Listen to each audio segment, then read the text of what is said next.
Hello and welcome to the Total Soccer Show. My name is Daryl Grove and I'm joined by a man who welcomed me back to the studio with open arms. His name is Taylor Rockwell. Hello. Hello. If by that you mean I pointed at the screen and said, the game's on. Because I think that's about what I did. I mean, I took that as a welcome. It's a big desktop to walk around. I don't know. Welcome arms now. There you go. We hugged when I left. There we go. Right? We hugged when I left, yeah.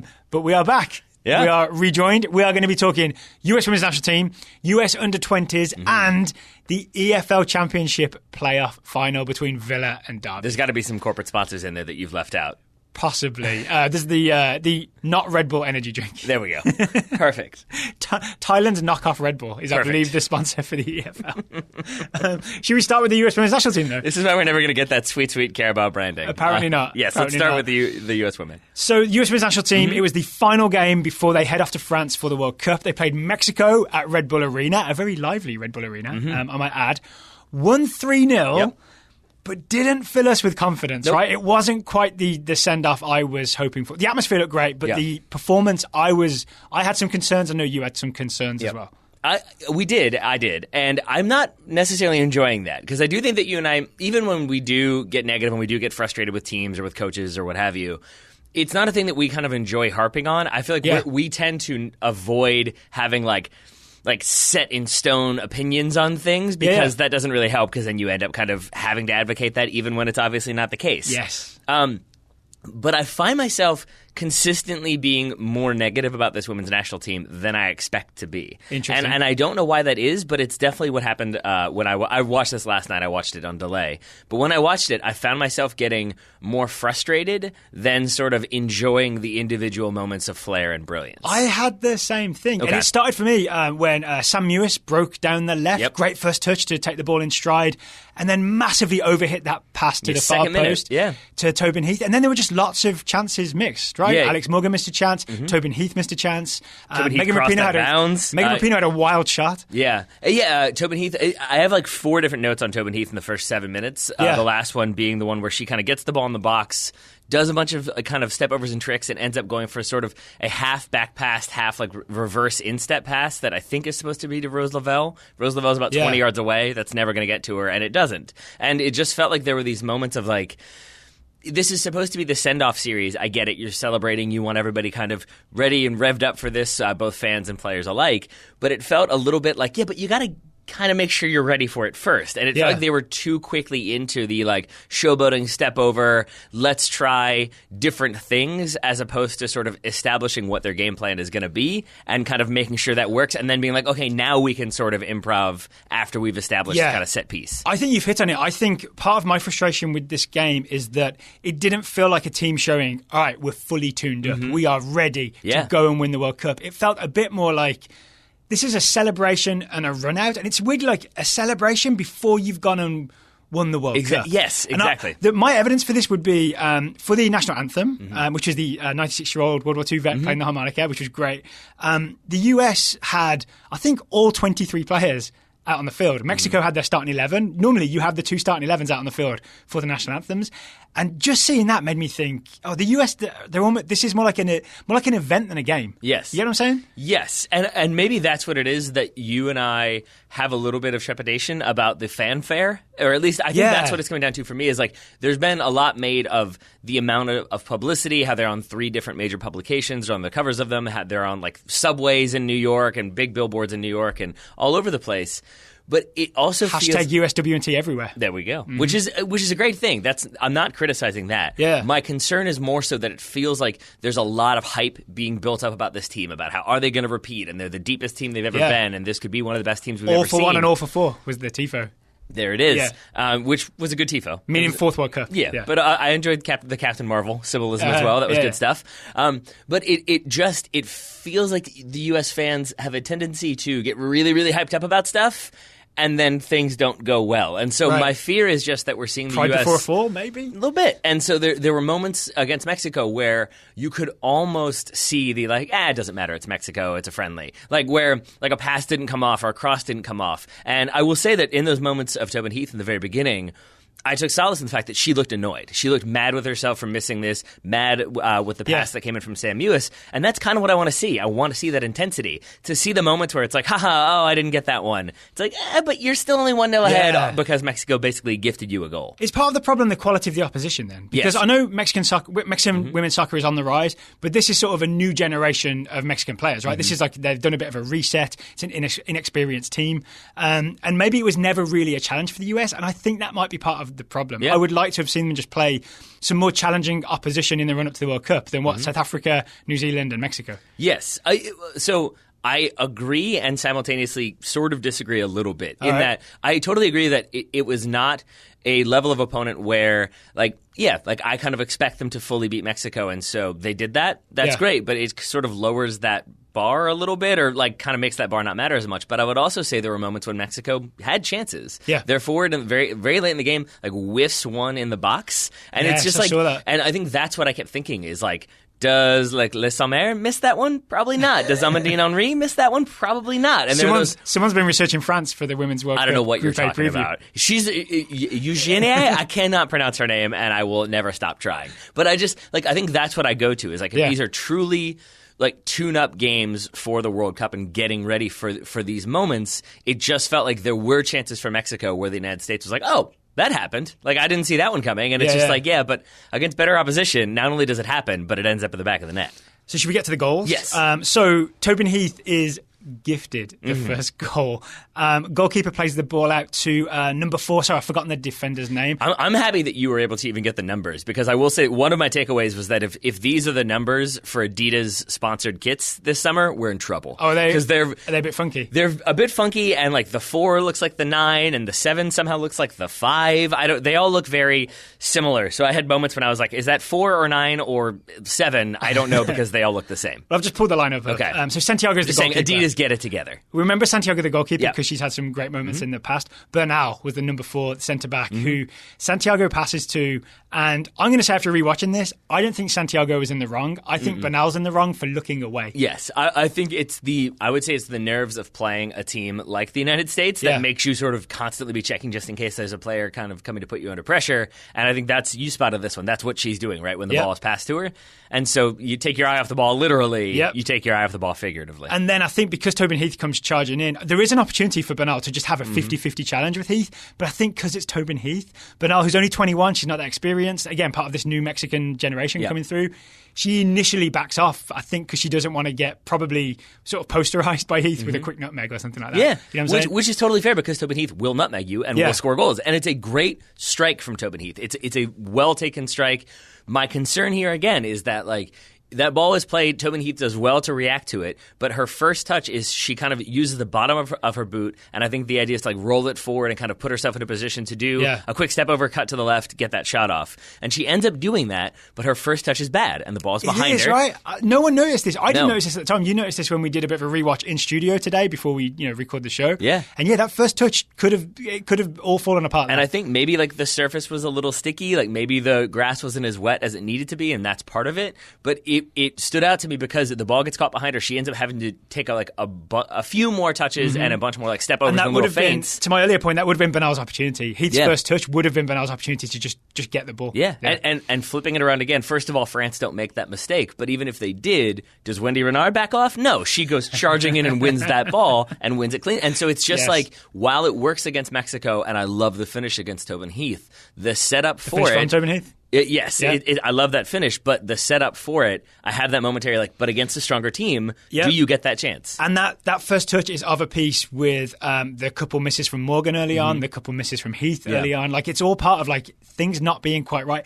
Kelly O'Hara's crossing early on had me really worried. Nothing seemed to hit its target. Yeah. But I would say the one kind of takeaway I had from Kelly O'Hara, aside from I'm a little nervous about her injury, is that she's one who looks to play forward aggressively. That a couple different times I saw her kind of, when the U.S. would win the ball back, it falls to her. Kelly O'Hara would turn and ping that ball forward down the channel or look for the long diagonal. And I appreciated that at times I felt like the United States was a little bit slow to get the ball forward, and they wanted to work it wide and then play it back in. And I liked that there were sequences from Kelly O'Hara when she tried to play a bit more direct and open things up. But I'm with you that some of the crossing, I mean, Tobin Heath, after she scores that goal, the next thing she does, it's sandwiched by crossing it out of bounds and then crossing it straight to the Mexican goalkeeper. So, yeah, the delivery from the channels, not necessarily as strong as we would have liked. One thing maybe to be excited about is that combo between O'Hara right back, Rose Lavelle, if she's like the right centre mid, and Tobin Heath. That's a lot of talent all down one side, especially just the flair of Lavelle and Heath. And there was that one moment I just want to call out where I can't remember who clips it forward, but Lavelle does the Zlatan-esque sort of outside of her foot flick over herself, lets it bounce maybe once, and then hits it on the half volley through ball for Tobin Heath. I feel like Tobin Heath robbed Lavelle of a wonderful assist there.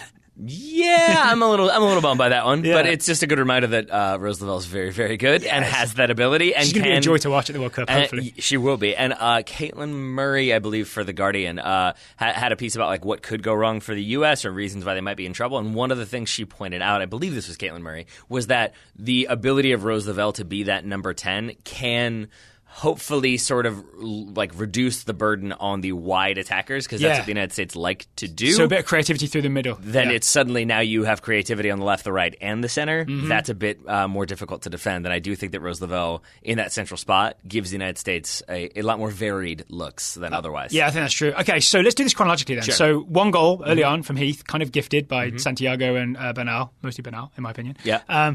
We get to half-time with no more goals. Right. And then a lot of changes. Yes. Jill Ellis rings the changes at halftime. And again, this is part of it being the send-off series.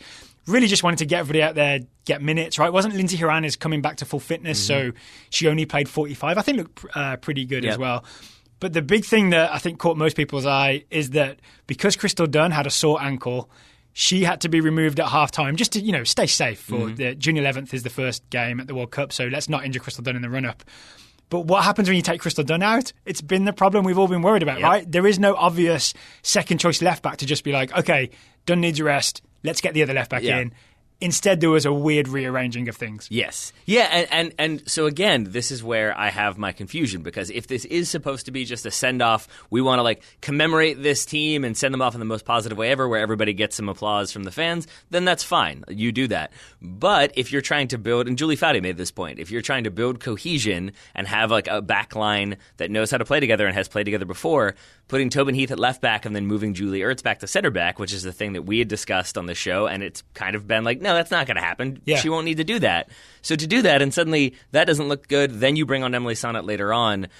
It's some of those kind of chopping it all got and changing. Rearranged again in the 71st minute, right? Sonnett played right back and O'Hara went over to left back. If you weren't sure that was the case, the camera cut to Emily Sonnett as she was subbing on, and she was screaming I go right back, you go left back. It was like, okay, cool. But that just worries me, because that's part of what Ellis said, right? Is Kelly O'Hara is our second choice left back. And she's your first choice right back. So it just means a lot of chopping around to make that happen. And so, again, it may well be that the United States breezed through this World Cup and none of this stuff really matters. Because this was just a send-off game, and it was sort of we'll just get Tobin Heath there. Mexico aren't really going to attack, so we'll just put another attacker in there and go for it. We'll put Julie Ertz at center back because Mexico aren't going to go for it. We want her to play the ball. But if it was this is a thing we may actually end up doing in the World Cup, that is where I get a little bit more concerned. I guess that's the line that's always been between us as fans/media and Jill Ellis, is we don't know what she's holding back. You know what I mean? There may be a better plan, but that better plan isn't going to be revealed against a young Mexico team where it doesn't need to be. So she may have a match. It may just be Tiana Davidson plays left back, for example, as a more defensive option. Or is the other center back and Julie Ertz comes out? If and when Julie Ertz has to get bandaged up again? Yeah. Meg Linehan for the Athletic. I think her quote was, Ertz could use a run of games without bleeding from her face, which I would agree with. One of the things Jill Ellis... Well, it doesn't seem to stop her, so maybe it doesn't matter. I don't think anything can stop her. One of the things that Jill Ellis did hold back until the start of the second half was Carly Lloyd. Yes. Carly Lloyd comes on, and I would say has a bigger impact than I would have thought. Got a lot of attention when she subbed on, and the post-match there was a discussion about, is Carly Lloyd happy to be coming off the bench? And I love that there keep having to be these semi-different ways of discussing it, where the answer is always no, she's not, but she'll do it, but she doesn't want to. And I think that... It's not right, but it's okay. Exactly. I also think there's a chance it's Carly Lloyd's approach, I think. Yes. And Carly Lloyd does things. And like that's I know that sounds silly, but it's what we used to say about Clint Dempsey is like Carly Lloyd will try stuff and will not just kind of do the same stuff over and over and over again. Yeah. And I appreciated that she brought I felt like Alex Morgan was kind of hanging on the back line and waiting for the through ball because Mexico were playing at times a suicidally high back line. Carly Lloyd, I think Mexico dropped off a little bit more and Carly Lloyd found more space to operate. Sometimes she was wide, sometimes she was central, sometimes she was on the other channel. Yeah. And it felt like her movement caused Mexico problems. And obviously for the second goal, she's a factor in there as well. She is. So it's clipped down the left. I think it's Julie Ertz who's playing. She's playing centre back, but she's left centre back. Drifted left because Kelly O'Hara's gone high. I believe this is after. It's a weird thing. I believe it's after Julie Ertz went out. There was like the collision. It looked like she'd hit her head, but I think it was like a bloody nose. She comes out. I think she had just come back on, and I forget. It may have been Ali Long was playing centre back briefly, and so basically, I think Julie Ertz had just come back onto the field and was sort of like, "Oh, the ball's to me. I'll stay in the left back spot for a moment," and then they switched around again. Didn't she have a nice little dribble as well? Yes. And then clips it down the line. Carly Lloyd's away. She, I don't remember who the Mexican defender is, but she puts like a cut on her, right? Yep. And Carly Lloyd is in, squares it outside of the foot. Great Carly Lloyd stuff. To, I think Mallory Pugh gets a touch. She gets the credit, right? She does get the credit. I'm not fully convinced, but it's great for her to get the goal. Yes, it is. It is. And it's 2-0. Abby Wambach was very happy. I enjoyed that she stopped her commentary to say, I'm going to be silent for a moment because Carly's going to score, I think. So she was a little bit wrong, but I still enjoyed the prediction. And then Kristen Press gets a third goal. So we essentially had the entire second choice front three essentially at the end of the second half of Kristen Press on the left, Carly Lloyd in the middle, and Mal Pugh out wide on the right. Kristen Press's goal is probably the best goal. And it's the one that made me the most optimistic because it's like good, determined pressure from the United States. Sam Ewis who like sprints and closes Mexico down and forced them into just kicking another aimless like 35, 40-yard ball up. I think it maybe Lindsey Horan is the one who ends up getting it. But either way, the United States, like because of the high pressure, get the ball back. It's some good incisive passing, and then it's some great technical work and finishing from Kristen Press. Yeah. So it felt like a sort of comprehensive play. Excellent. Yes. Cut and finish. Oh, yeah. It was, 2 quick little touches to create the gap, then the big touch in terms of the shot for the goal. And then I guess, in a way, there's nothing we've learned here, right? Because what we've learned is the US has an entire second string of front three that could compete for the World Cup. Yep. But Jess McDonald didn't even get on the field. Nope.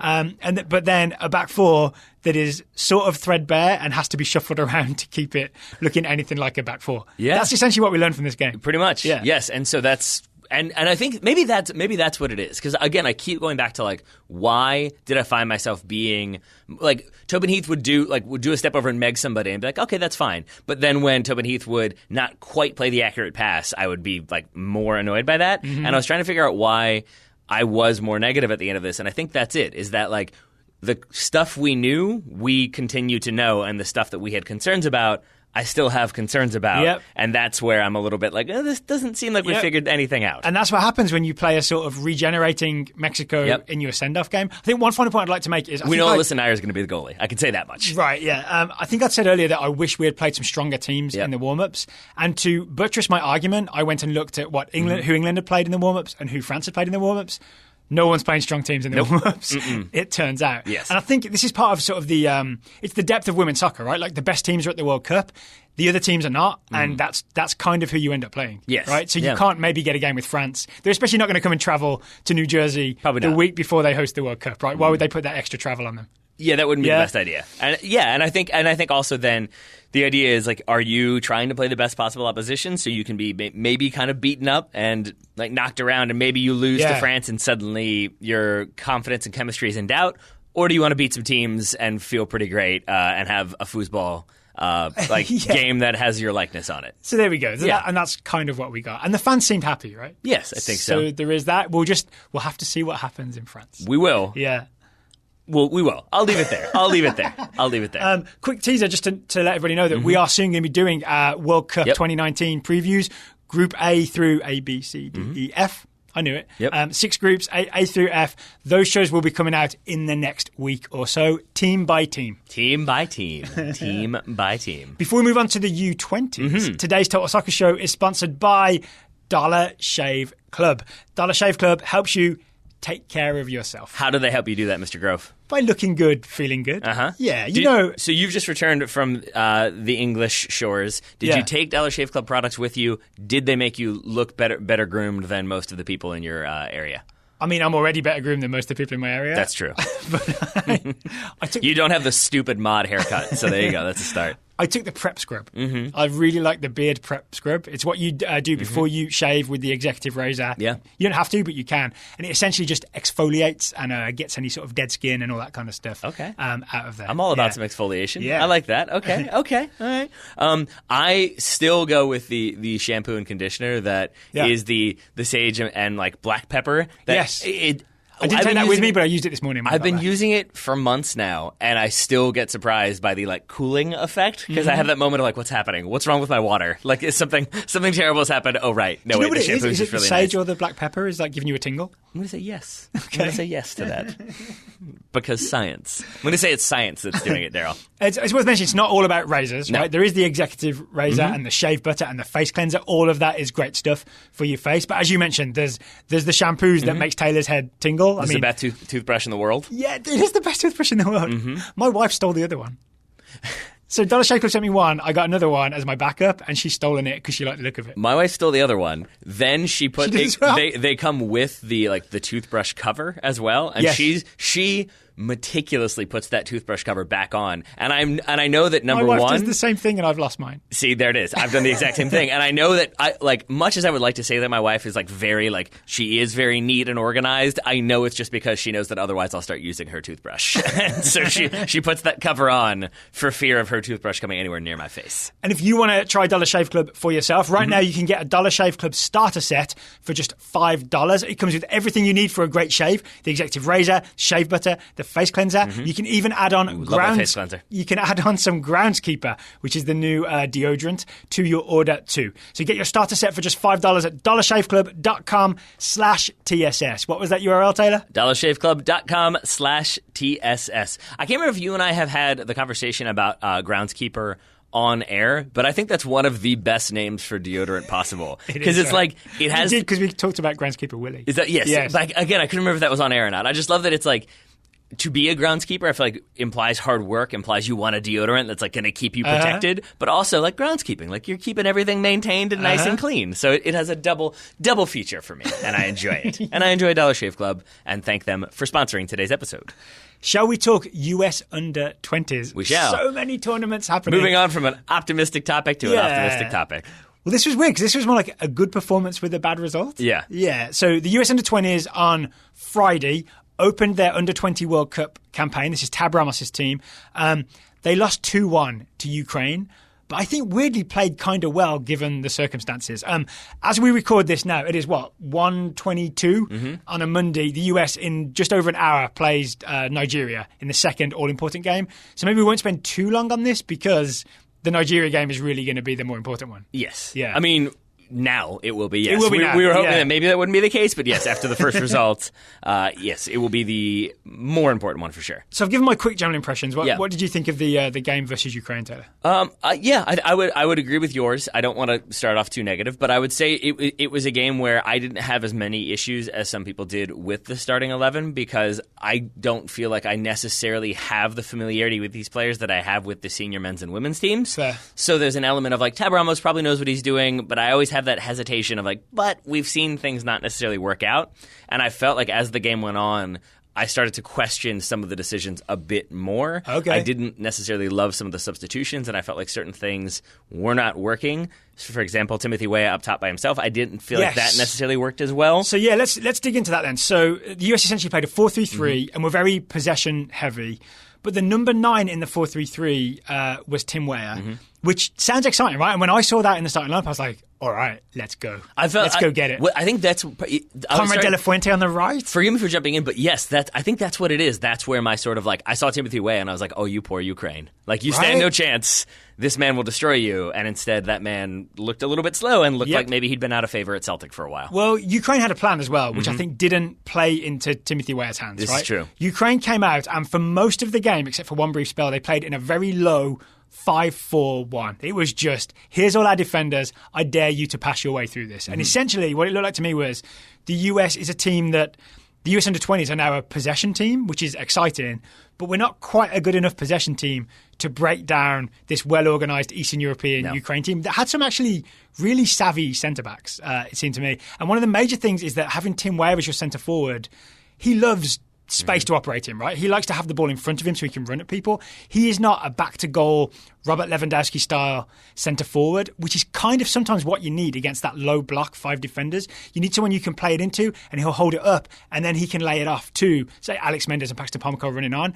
That's not how Tim Weah plays, and I think it was unfair to ask him to do that. Yes, I think it was unfair to ask him to do that, but I also think it was maybe Tab Ramos, and this is where I go from like, it's okay, to like, now I start to get concerned, is I also think it was him maybe not necessarily reacting to what Ukraine were doing fast enough, because I think that lineup was a little bit more set up to handle a physical affair where Ukraine were going to be trying to kind of like boot the ball long, challenge in the air, would get numbers forward, and then you kind of got the pace wide to deal with that, but you've got the kind of presence and like strength in Chris Durkin in the middle to handle that stuff. And instead it felt like when Ukraine did break, Chris Durkin didn't quite have the speed to handle that. Yeah, that's true. But then when the United States would get the ball... Chris Richards did, though. That he did. He did. He had to do a lot of covering. He Richards, did. Yeah. But going back to your point with Timothy Weah, that like, but then when the United States would get the ball, I felt like they didn't have the personnel in the places they needed to be able to combine quickly and find those passes. So yeah, it ended up with Timothy Weah sort of like... It's one of those where like he didn't help himself with some of his touches and some of his moments on the ball. Mm-hmm. But I've been in that situation where like if you don't get the ball for 15 minutes and suddenly you do, it's hard to kind of have that laser focus the whole time. Yeah, absolutely. So I think that was maybe not as effective as I would have liked it to have been. That said, this is a thing that Ukraine are going to do the entire tournament, it turns out, because they're playing in a 5-4-1 against Qatar right now. Are they really? Yes. Really? Yes. Against Qatar? Yes. Wow. Or at least that's what I saw before we started recording. So. They must end up getting farther forward because they're obviously the better team in that match. One would right? assume. We'll find out, right? Another thing I didn't like, so we're talking about needing to break a team down. We ended up picking Chris Durkin as defensive midfielder, and then Brandon Savagna, who was the previous number 6 defensive midfielder when Durkin wasn't available.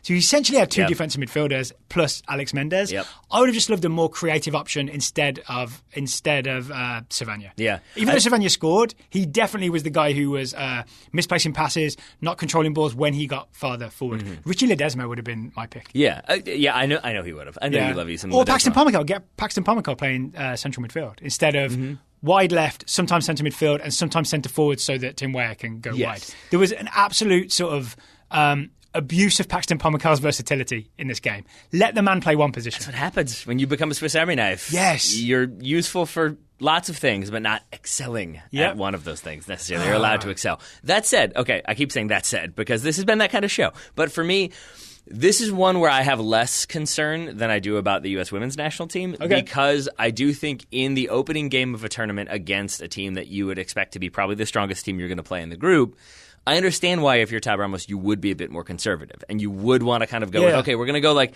maybe with 2 defensive-minded midfielders just in case Ukraine do throw something at us or do commit numbers forward. We want to be able to cover that because they could have been 2 attacking, Ukraine could have been attacking themselves, and suddenly you're 2-0 down in the first 15 minutes because you've put too many attackers on. Yep. And so I get why Tab Ramos would do that.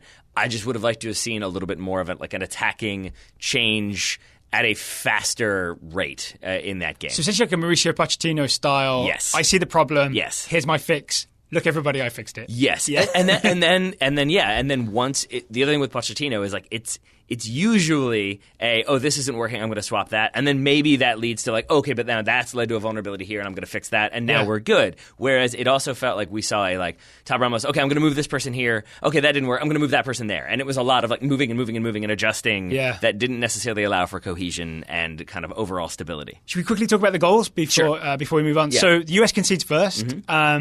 It's kind of Sergiño Dest's fault. Okay. So everybody's high on Sergiño Dest, including me, young Ajax right back. Incredible going forward. He's essentially a winger when he goes forward. Really dangerous. Had some nice combinations with De La Fuente, which had me kind of excited.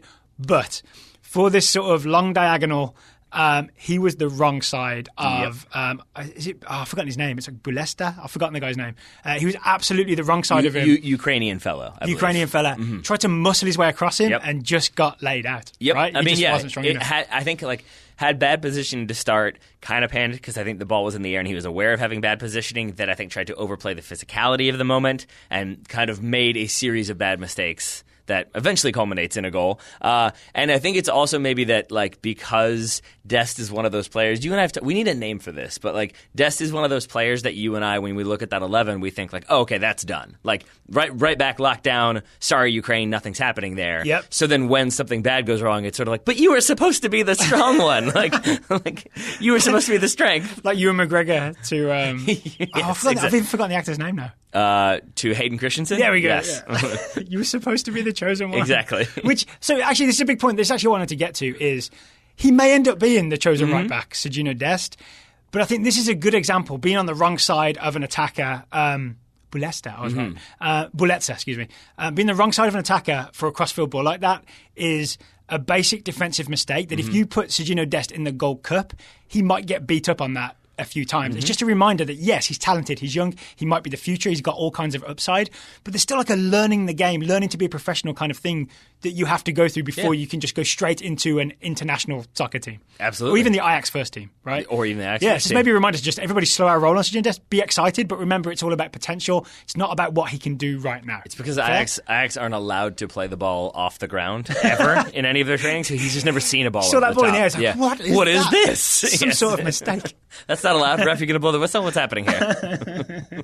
US equalises. It's a really nice goal. It's sort of what they were trying to do the entire game. It's also, to me, it's no coincidence Tim Weah ends up drifting out left and putting the cross in, or the low cross in for Brandon Savagna. Yeah, and I had planned to go back and count the number of passes that lead to this one. I did not, but I can say that it's several. It's a very good passing sequence. Double digits at least, and it's the moments that you want to see from a U.S. youth national team, if not the senior national team, of like the kind of connecting of passes, but the fluidity off the ball, the movement off the ball. Dest and De La Fuente have a hookup, and exactly. I think Dest then drives inside, doesn't he? End up then giving it to Pomacal inside after he's driven inside. Yeah. It's a wonderful, wonderful move. It's what the US wanted to do the entire game, but kind of only did once. Yes. Yeah. And it ends with Brandon Savagna scoring, which I know is slightly frustrating to our friends over at Scuffed, who were like, they also were not thrilled about him starting kind of having two more defense-minded midfielders and then starting Savagna. If you're going to go defensive over Cerrillo, that was a question mark. Yeah. So then that it was Savagna that scored, I think, was a little bit like, of course it was. Because it ruins the narrative. A little bit, for making the argument, yeah. But that doesn't mean you shouldn't still stick to it. It does not. Now, I'm surprised you're willing to give credit to Timothy Weah drifting as opposed to your cable coming back on, was it? Is that what happened?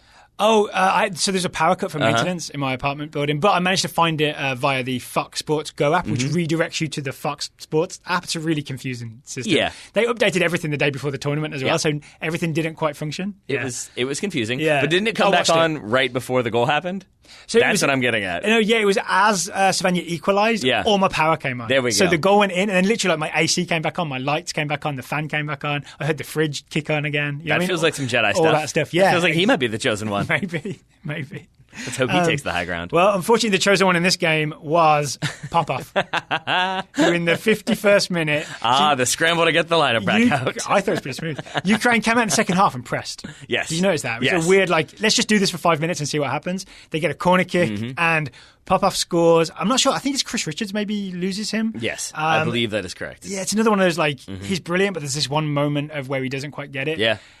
Popov scores the header, which can be a good lesson, and I would say that is a thing that I would hope they take away from this is like when you get to that level. To your point about Sergiño Dest, that we're really excited about him and we want him to be the next right back, but maybe he's not quite there. Yeah, this is a good reminder that maybe at U19 level you can switch off a little bit, and there can be some miscontrols here. If you switch off when you're defending a set piece, it might lead to a goal, and it probably will, and it did in this case. Yep. So 2-1 to Ukraine. There's one more moment just worth noting. Which is, I think, the savviness and kind of savageness of Ukraine. You know the moment where Tim Weah has the ball in front of him, it's kind of a US on the break situation, which is quite rare.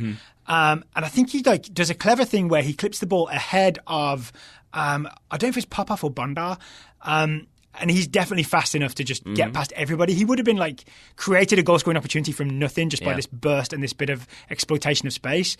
But either Popov or Bondar, I want to say it's Bondar, just steps across him, takes a yellow card at midfield like an old pro. Again, this is only, you were talking about U19, this is only under 20, but whoever that centre-back was is playing like a veteran 33-year-old.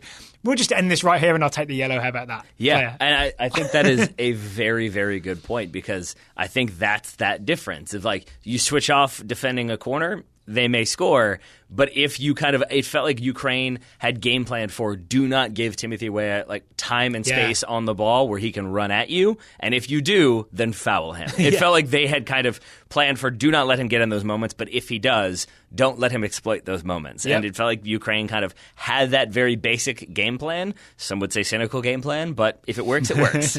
So you go, it finished 2-1 to the Ukraine because the US really didn't have a plan B, didn't manage to switch anything up in a way that could break down that 5-4-1. So they start the tournament with 0 points. They play Nigeria today. It's a huge game, right? It is. You can go through in third place. A draw might be good enough. Even a loss might be good enough if we beat Qatar and have a great goal difference and maybe results go the other way in different groups. But the US really does need to get going against Nigeria. We don't want to do that math that you just did. We don't want to have to do that math. Yes. So we would rather just say 3 points. That makes us feel way better. So I hope that listeners feel like you've got a good sample of the Ukraine game. This is a longer conversation than we had planned, right? But it turns out there's a lot to talk about. Yeah. We won't be doing a review of USA Nigeria on the Total Soccer Show because we're going all in on World Cup 2019 previews. But I'm going to be on Scuffed tonight. You mentioned the Scuffed podcast earlier, and they are the U20 experts. The plan is that after the USA Nigeria game, Monday evening, I'll be talking to Adam Bells on Scuffed. So I would encourage people, if you want a full review of the game, go and listen to that podcast later tonight. And are you going to go at Adam Bells for referring to the Richmond Kickers as playing in a pretty low level? I mean, is third tier? Yes. So I think that's actually what he said. I think you would, compared to other players playing, Paxton Palmer's playing 2 divisions higher. All I'm saying is that I took it as a personal insult and war declared Adam Bells. Do you want to briefly talk about Boubacar Keita? So if people have been listening to Richmond Kickers Weekly, he's the centre-back on loan from Columbus Crew with the Kickers. He started this game because Mackenzie, who is the captain of this team, appears to be carrying an injury. Some people seem to think he had a bad game. I was pretty impressed with Keita. Yeah, I think for what you just mentioned of not necessarily being a starter but coming in and looking fine, I think also was maybe they leaned on, and I think this maybe was a point that they made on the Scuffed podcast, was maybe they started him because they expected Ukraine to try to exploit set pieces, try to exploit some long balls. I think he's bigger than Mackenzie, which isn't that tall either, is he? He's not some giant centre back. Exactly. Yeah. So I think maybe that was part of it. So I think that if you game plan for that and then it ends up being, well, they're bunkered and you're going to have the ball at your feet a little bit more. He did not stand out to me in a bad way, which to me is standing out in a good way. We've seen him have bad passes for the Kickers. He was part of the offside line that was a little wobbly for that first goal, but I don't think it's all his fault, right? There's a lot of blame to go around there. No, it's mostly DeAndre Edlin. Ukraine did do a lot of long balls into their number 9, Supriya, and Richards and Keita basically handled him for the entire game. They didn't get any joy through him, which was that is their original plan. That'll work. Yeah. So I was pleased with the Boubacar Keita, and I'm happy that playing at such a high level here in Richmond has allowed him to play so well for the U20s. And one more pitch, U20s, USA versus Nigeria. It's 2:30 Eastern today. If that game has already happened by the time you hear this, you can find a review of with me and Adam on the Scuffed podcast tonight. There we are. I look forward to listening. Yeah. I'm going to put Total Soccer ads in there. I think you should. You should just insert them and make him sit there and listen as you do those ads. I look forward to discussing the championship playoff final. Doing some scouting. But first, we should talk about today's sponsor, SeatGeek. We'll put Total Soccer ads in here. Yeah, let's do it. SeatGeek, the show is sponsored by SeatGeek. The ticket industry hasn't changed in a long time. There are a bunch of big companies who have been around forever, but don't really care about making the experience easier for the customer. But SeatGeek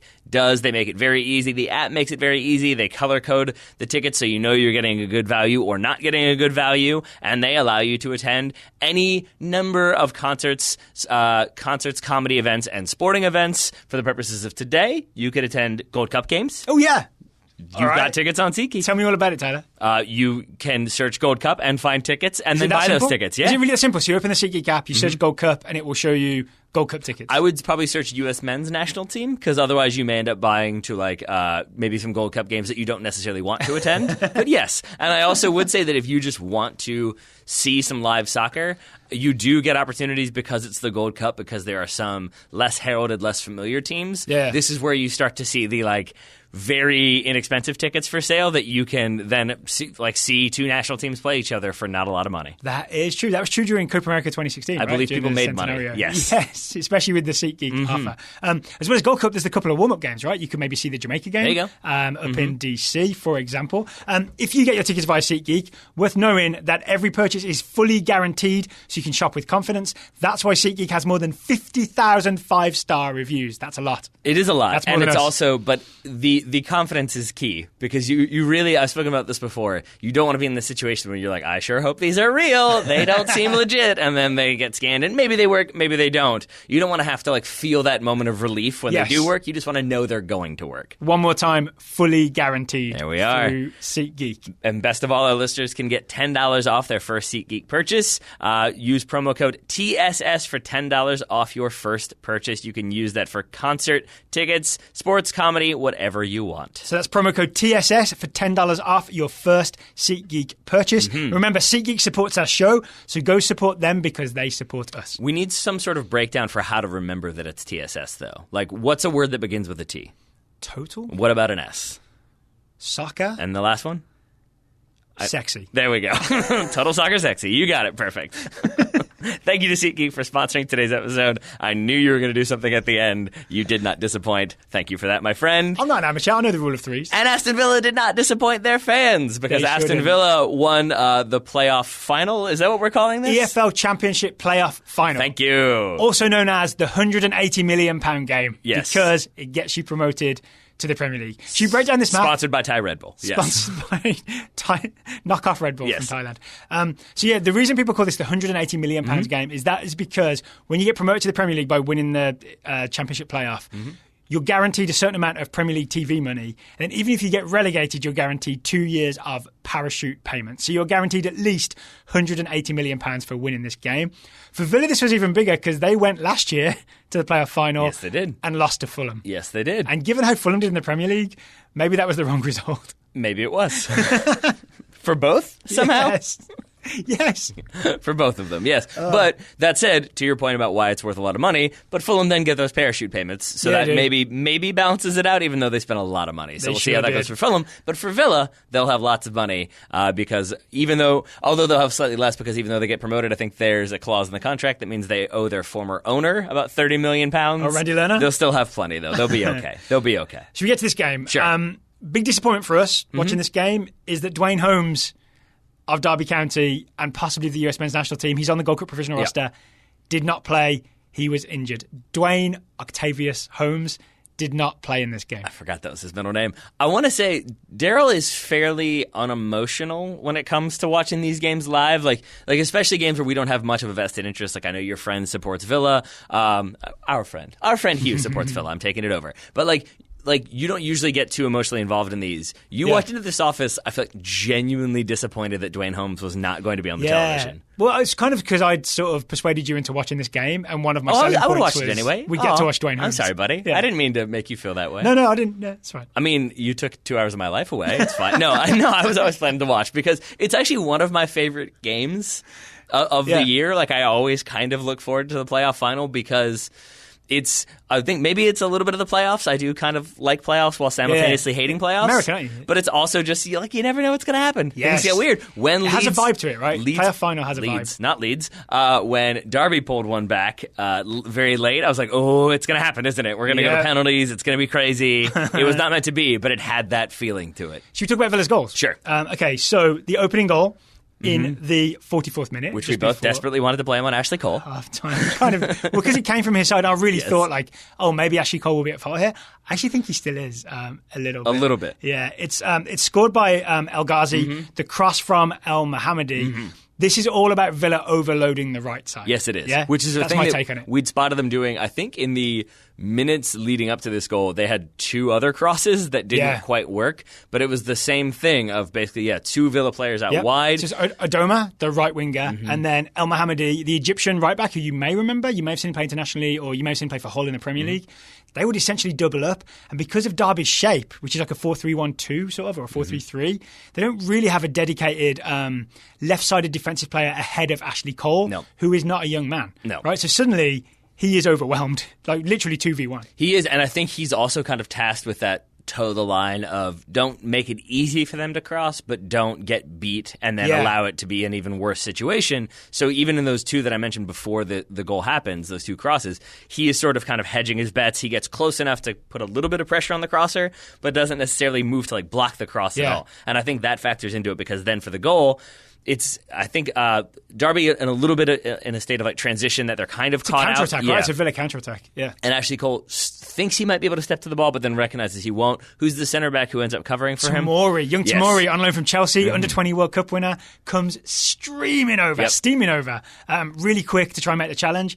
But they've kind of messed up their defensive shape then, because then Ashley Cole's kind of playing centre-back, and Tamori's darting over to left-back. Yeah, but true. But I'd also say, but then Tamori is basically doing the same thing that we've just been talking about Ashley Cole having to do, which is marking two people. He doesn't get in any help, so when that ball gets dropped back and the cross comes in... Again, Adoma drops it back to El Mohammadi. It's 2v1. Names are important. El Mohammadi basically has nobody pressuring him until just as he's striking the ball, and then there's that sort of delayed pressure, so I think he's able to pick that spot out. Tom Huddleston is the midfielder I think could have stepped out to El Mohammadi. And should have. But he didn't. I don't think he was there fast enough to do it. Yeah. No, and I have a hard time blaming anybody in the box for defending this one, because if you let somebody pick their head up and pick their head up and pick their head up and then play a like kind of lofted curling ball in, it's always going to be difficult, because now the back line is dropped off. Ashley Young, when he goes back to play that like replacement center back, Ashley Cole, could be Ashley Young. They're equally ineffective when it comes to defending. Like he's even a little bit too deep, so now the back line of Derby has to adjust and drop off a little bit, and so it just felt like because they didn't step and put that pressure on early,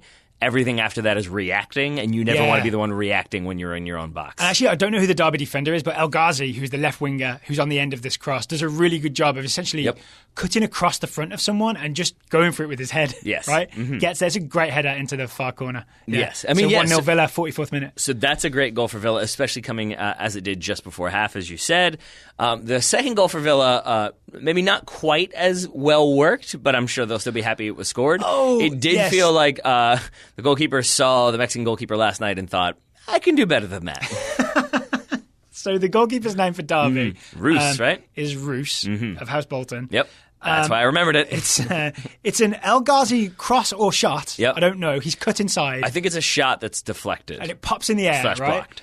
And Roos comes out and just thinks, I'll just catch this like in a cradle in my arms. Not really realising that he's going to get challenged for the ball. It's John McGinn, who I know a lot of Villa fans are excited about. He's a guy they got quite cheap from Scotland.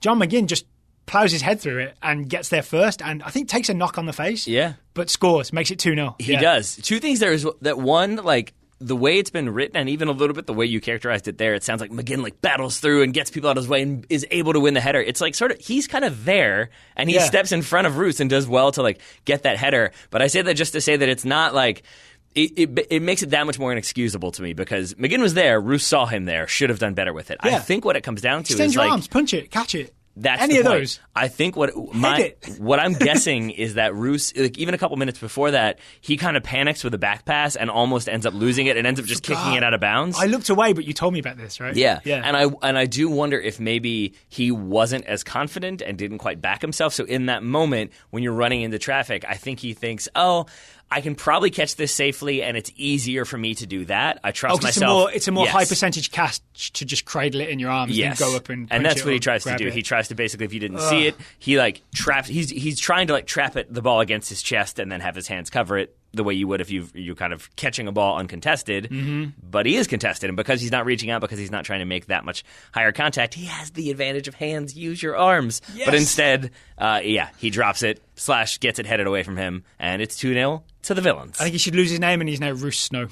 Oh. Do we want to talk about Derby's 80th minute goal? You made him legitimate, and then you took it away. It has no effect in the end. No.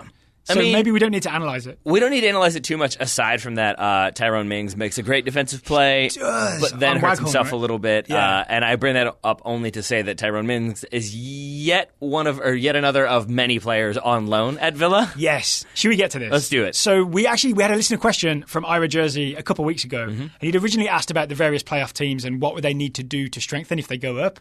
We are now at the point where we know who's going up. Yep. And it's Aston Villa, who I think Ira Jersey will be happy is going up. And Ira, essentially, he sent in a question asking, what are the one or two positions Villa need to strengthen to survive in the Premier League? Actually, I want to answer that. I want to say, I feel like he has a strange connection to West Brom, so I feel like there's a chance he's not so happy about Aston Villa, but I might be totally wrong. Well, no, he went to the University of Birmingham. Okay. Where I went in the Midlands. So West Brom and Villa were both kind of weirdly equidistant there. But wasn't Isaac, wasn't he a West Brom mascot for a game? Oh, yes, he was. So there we go. I think I don't know. We'll see where the loyalties are on this one. Maybe just anybody from the Midlands they're okay with. But yes, So where do Villa need to strengthen to survive in the Premier League? which is a question that's complicated by the fact that most of the players, well, not most of the players, a lot of the players aren't Villa's players. They're on loan. Do you exactly. I'm going to guess you're the type of man that's put a list together. Tyrone Mings on loan, Axel Tuanzebe on loan. Those are both your starting centre backs for today. Mings on loan from Bournemouth, Tuanzebe from Manchester United. You got it. And then when Mings did go off after the goal was scored, Courtney Horse. See, okay. It's not spelled that way, but that's how is it horse? It just is. How is it Houston Street in New York? It just is. Just accept it. Your people are weird. Courtney Horse, apparently, on loan from Wolves. You've got Tammy Abraham on loan from Chelsea and Anwar Al-Ghazi on loan from Lille. Yep. So that's 5 players. That's a lot of loan players. 5 on loan this season. How many are you allowed to have on loan next season? 2. There we are. When you're a Premier League team, you are allowed to have 2 players on loan. So what Villa need to do, I think, is sign a bunch of these players. Yes. Right? And I would say that's first step. I would definitely say err on the side of Tyrone Mings, because I think he's 26, so not quite the, I think Tuanzebe is maybe 21, so that right there is going to make Tuanzebe a little bit more expensive. Tyrone Mings, I think, also was a bit more reliable and consistent for Villa, and coming from Bournemouth, I feel like you could get him, not necessarily for cheap, but probably cheaper than some other players. If Bournemouth want to let him go. If I was Bournemouth and I'd watched him play for Villa, I've seen 2 or 3 Villa games this season, Tyrone Mings has been brilliant. He's not like someone who could play in the Premier League. I think I just operated under the assumption that, Eddie Howe has been there. So, it's not as though it's a new manager who hasn't quite gotten to see what Tyrone Mings is capable of. So I think that's where I'm I kind of am operating under the assumption, without any sort of information to back this up, that they know what he's capable of, and he just doesn't quite fit what they want to do. He was also injured, and I think his loan to Villa was part of, previous fit. So I agree that they should try and sign him. Yeah. I'm not sure it will be easy. Yeah. I think easier than probably signing Tuanzebe on loan or on a permanent deal for Manchester United. Yeah. Because I think they're maybe right now loath to part with anything that could be seen as and now they're getting rid of young, exciting players at a time when they're already not looking that good, and at a time when they already don't have many reliable center backs. So the idea of getting rid of a young player who was key to Villa getting promoted, I don't know if Manchester United is going to want to do that right now, at least. I would say try and sign Matt Miazga. All right. I think Matt Miazga is pretty much available. I don't think Chelsea see him as part of their long-term first team plans. I think they would accept a decent offer for Matt Miazga. Shouldn't that be troubling, though? That the Chelsea do not see this player in their plans. He has not played in the Premier League yet that I'm aware of, or if he has, it was kind of cameo appearances. He's done well with Reading on loan for a few games. All right. That sounded really, really, really confident. I just think there's an opportunity for an American centre back to play at Villa because they're so short on centre backs. All right. Yeah. My nominee was going to be and is Sean Morrison from Cardiff. He is Cardiff's captain right now, so that's probably going to be difficult. He's relegated, right? But relegated, and knows what a relegation battle is like. Yeah. So you bring in, I think he's 28. So you bring in a center back who I thought looked good in the few times I watched Cardiff play. Okay. Scored a goal, I think, this season. So there's that too. Yeah. But yeah, I feel like I always look at the relegated teams and see where can you find value. If I'm a vulture, what can I pick off these bones? Yes, and I avoided Fulham. So that was one, and now go ahead. I was going to say Mitrovic is always the answer. I thought that too. I think he'd be too expensive. I think that's one that Fulham will try to hold on to. Actually, let's talk about this. What is Villa's situation in terms of spending money? I honestly don't know. I looked into it a little bit. They have 2 different ownership groups, basically. One owns 55%, one owns 45%. The 45% is a Chinese billionaire. The 55% is an Egyptian billionaire. So they've got money. Whether or not they're going to spend a lot of it, I do not know. I don't really know what their kind of policy is. But they're not the sort of person who got a bunch of loans together to buy the club. It is going to take a bunch of money out of it, looking in your direction, the Glazers. Instead, it feels like it's a person who lives in London, is going to be happy to spend some money to see his team do well. Why does live in London make a difference? Because I guess to me it's not a Chinese or Egyptian conglomerate that is based in China or Egypt. Yes, as in is there, cares about the league. I've got it. I was taking that the wrong way, thinking they don't live in Birmingham. No, Villa are here. They don't live in Aston. I can't really fault them for living in London. How dare you? How about Tammy Abraham? So Tammy Abraham on loan. I think they should sign him. On loan from Chelsea, scored I believe 25 or 26 goals this year for Villa. Really, the game we just saw really looked like their go-to option. Really good at holding the ball up, laying it off. We assume good at finishing since he scored 25, 26 goals. Do Chelsea let him go? I doubt it. But you can tell by the way I said that word that I'm not even really that confident in that one. Because, again, they have 45 plus players on loan. Again, I think we've talked about this the before. Chelsea model, right? They You have get a bunch, loan them out, flip them. Essentially, they're flipping like you do houses. Close to 100 players, I think, that they could potentially sign between first teamers, players on loan, and academy players who could potentially play for them next season. So who they keep and who they get rid of, I genuinely don't know. And then the transfer ban comes into it. Do they appeal it, or do they just kind of let it happen and deal with what the players they've got now? Mm-hmm. I would say if you only make 2 loan signings, you can only have 2 players on loan while you're in the Premier League. I think if you can get Tammy Abraham on loan because they won't sell him, I think that might be worth doing. Yes. Because they've got no one else. El Ghazi has a purchase clause, so El Ghazi is he's Dutch. He's Dutch-Moroccan, but he plays for the Dutch national team or has played for the Dutch national team. Started at Ajax, was at Lille, was on loan this year from Lille to Villa with an option to buy for £4.5 million is what I read. If I was those Villa owners, I would slide that money across the table right now. Yes. Yeah.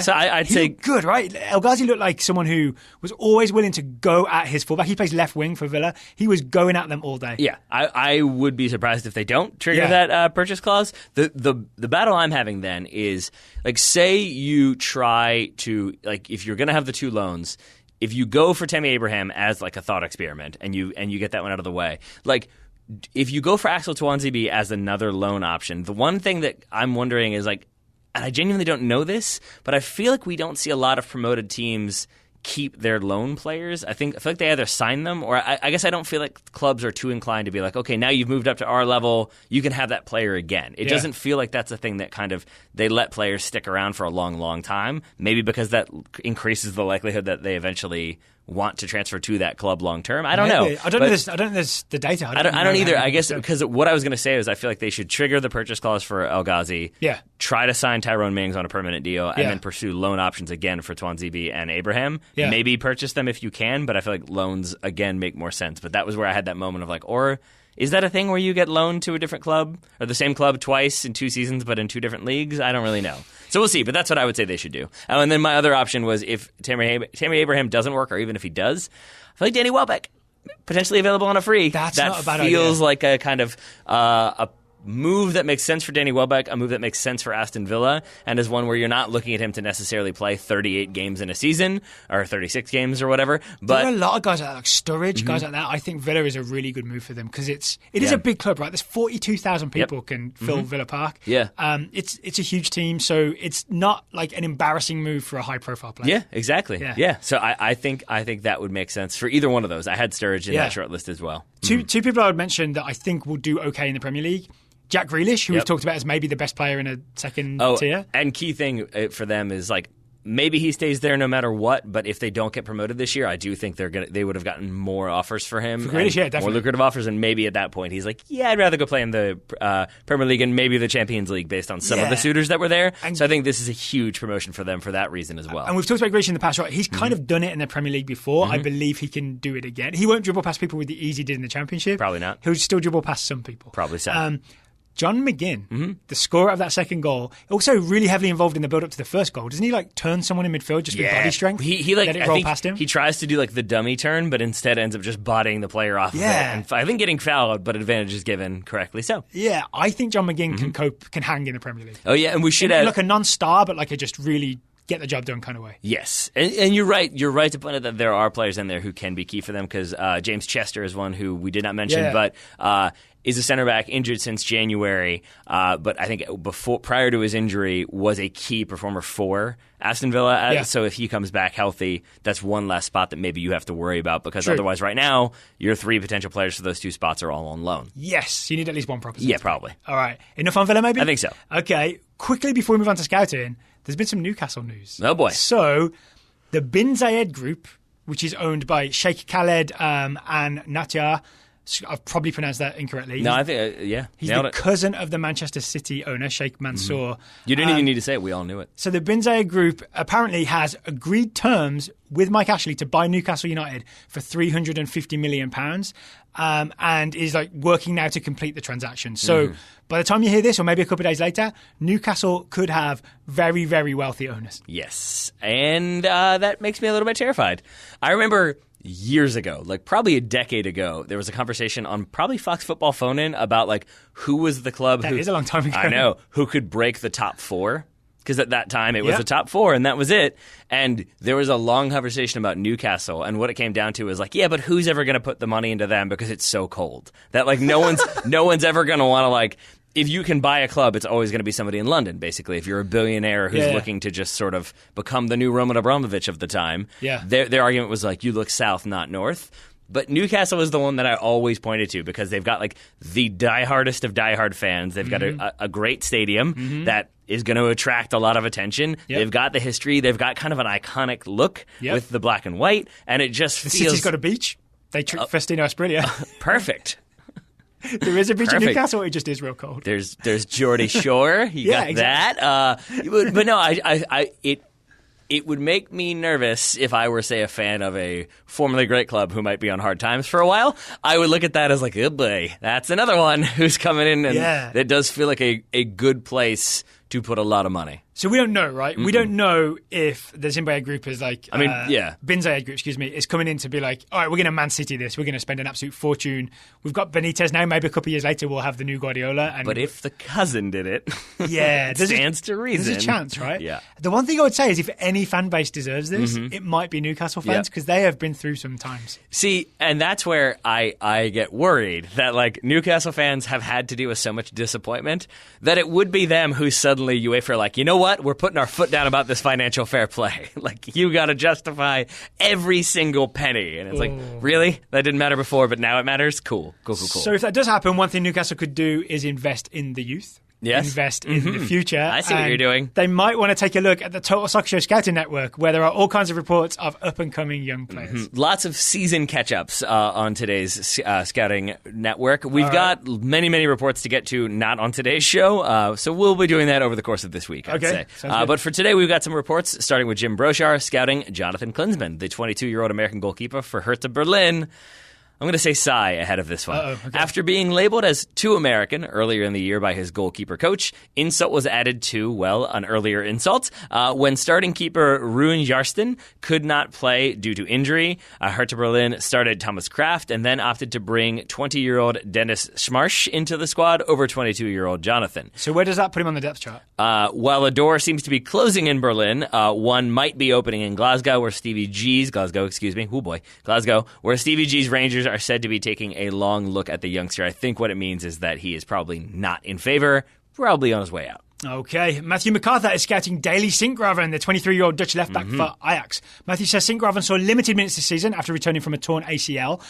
He signed a one-year contract extension through next season, but is behind Tagliafico, so next year will be big for him in determining where his future lies. That is an end-of-season catch-up, isn't it? It sure is. Another one comes from Calvin Derleth, scouting Kennedy, the 24-year-old Brazilian wingback for Newcastle. Kennedy finished a disappointing season by not even being in the matchday squad for the last few games. He ended the season with just 1 goal and 1 assist, with the team pointing to unspecified off-field issues as the reason for his backslide this year.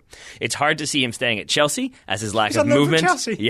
As his lack of movement and productivity got him benched under Rafa. It will probably not be compatible with Sarri ball. It also doesn't help that Sarri said he was only interested in a few of the many young players out on loan for Chelsea.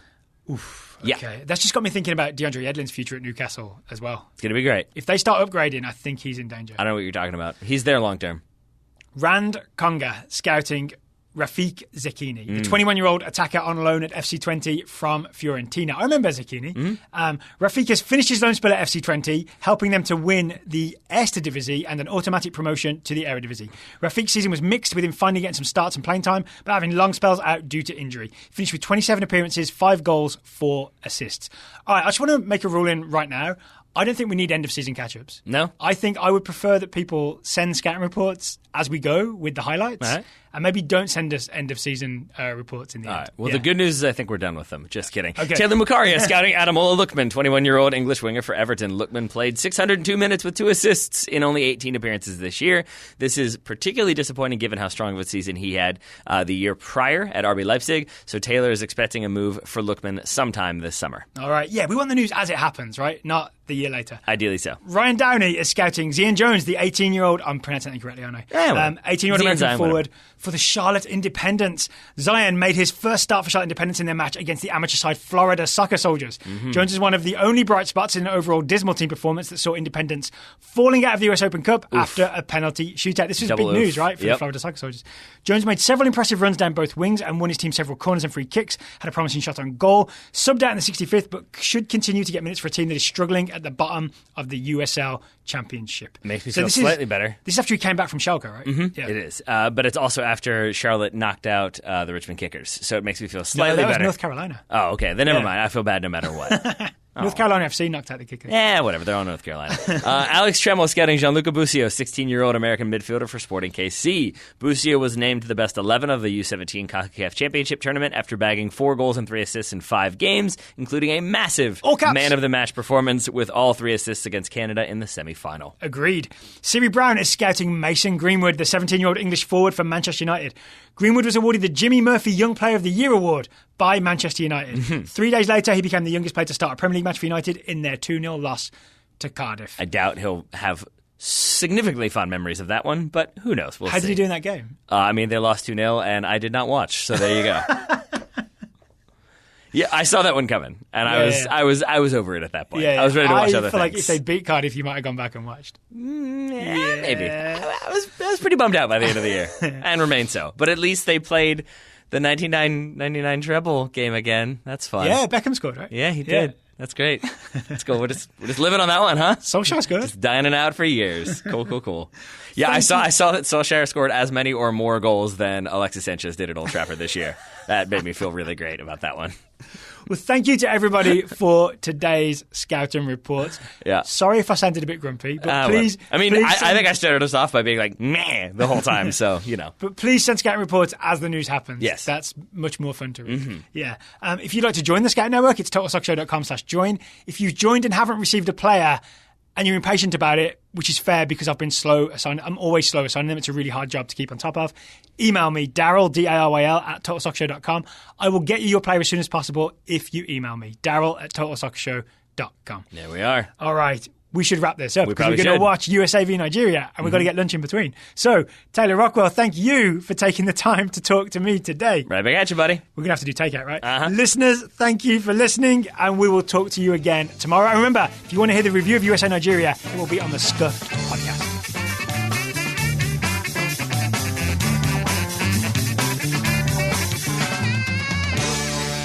You gotta slice it.